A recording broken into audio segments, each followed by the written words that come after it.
You guys hear me? Yeah? Awesome. Okay, so I'm Thad. This is my dad. I'm Thad's dad. And I have to warn you guys, I'm from New York, and I talk fast. I just spent the last hour and a half at Panera Bread drinking coffee. I may go from fast to ludicrous speed like this, so you're going to have to keep up. I'm just warning you all. Fair warning. Okay, so If I've embarrassed you yet, just check it. it's okay. So, what is trust? I believe that a trustworthy person is one that you can rely on. If you trust someone, then you know that whatever you ask of this person is what's going to happen.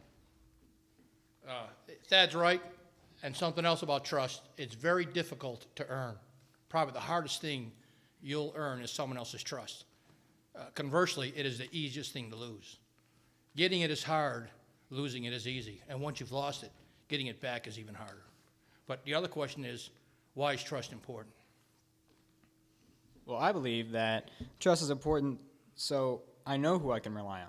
I want to know that I can trust my friends to have my back when I need them, and my bosses, when I get one, to do their jobs when they need to do it. And once again, Thad's right. But for me, trust was more than that. I spent almost 30 years of my life in the Air Force. A lot of that flying really fast airplanes, really low to the ground. And when I flew the B-1, we flew a little over 600 miles an hour at 200 feet.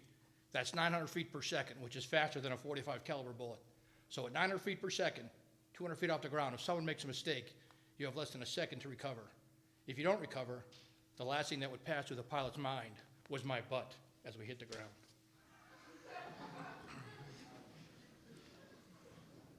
Okay, now story time. So, I know it's not good to distrust some people. I know what it's like to not just to. No, you don't. No, I don't. Okay. I know what it's like to not trust someone. There was a point where I didn't trust my parents. I remember it because it was kind of scary. It was Easter Sunday, my 5th grade year. For most of you that aren't seniors, that'd be your 3rd grade year. My dad was deployed in Iraq, and he had been there for 5 or 6 months. We were on Skype because that was kind of popular at the time. And, you know, it's Easter, so we wanted to talk, say Happy Easter, yay. All of a sudden, in the middle of the conversation on Skype, my dad just said, "I gotta go," and he crawled under his bed, turned off his laptop. I was freaking out. I didn't know what was going on at all. So my mom told me it was just an exercise that they do every so often, just in case there's an attack. And I lost my place. It was a training, yeah. It's Iraq, made sense, stuff happens like that. So I believed them and went about my day, enjoying Easter, eating a lot of candy, fun stuff. About 2 months later, my dad came home, back from Iraq. Over the next few days, he told us about what his life was like in Iraq. And he told us that that day on Easter, when he told us it was an exercise, it wasn't. And that both he and my mom had just lied to us. He told us that that day it was an actual rocket attack by the people that were fighting against him. And that happened for the next 2 months while he was there. That bugged me a lot. My parents, who always tell me the truth and always tell me to tell the truth, had just lied to me on something that was kind of big. All right, this is one of those times where, telling a lie is a good thing. That was Easter Sunday, and it started what we called March Madness in Iraq. We had rocket attacks and mortar attacks every day, and nobody knew how bad it was until we came home, but it was just, we thought it was the right thing to do. But I can tell you, it was a moral dilemma. I'm the kind of guy that struggled with telling my kids that Santa Claus is real for a while. I hope I didn't burst anyone's bubble here. I just want to make sure. But so that was difficult. But to tell them everything is okay was hard. And my wife and I talked about that every week. But the truth is, my wife did not know how bad it was till we got home. But it was one of those times where, yes, we did lie. We struggled with it, but it was the right thing to do. Like I said, it bugged me a little bit, and I was shaken. I didn't like the whole concept of them lying to me. But after a while, I understood that it was for a good reason.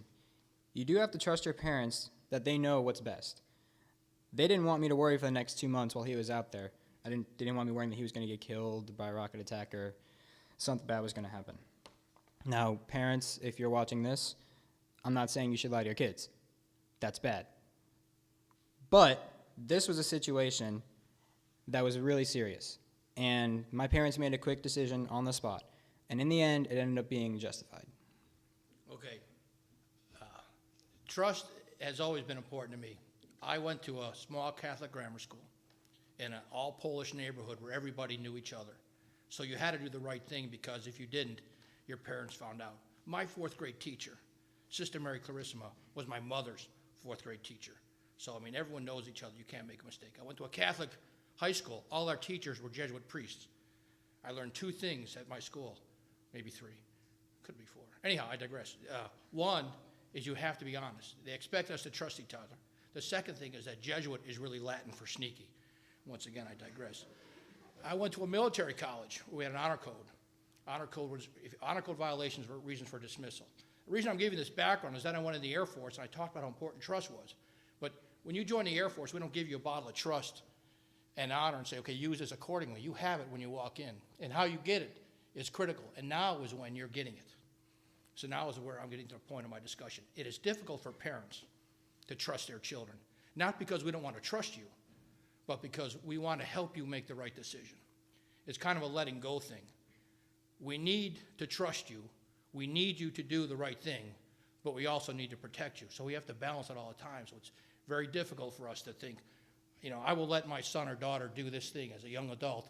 I will let them have the car and stay out as late as they need to stay out, or do whatever they need to do. But we have to, because if we don't allow you to do that, you won't develop as adults and won't have that trust that you'll need when you're an adult. Conversely, I said trust is easy to lose.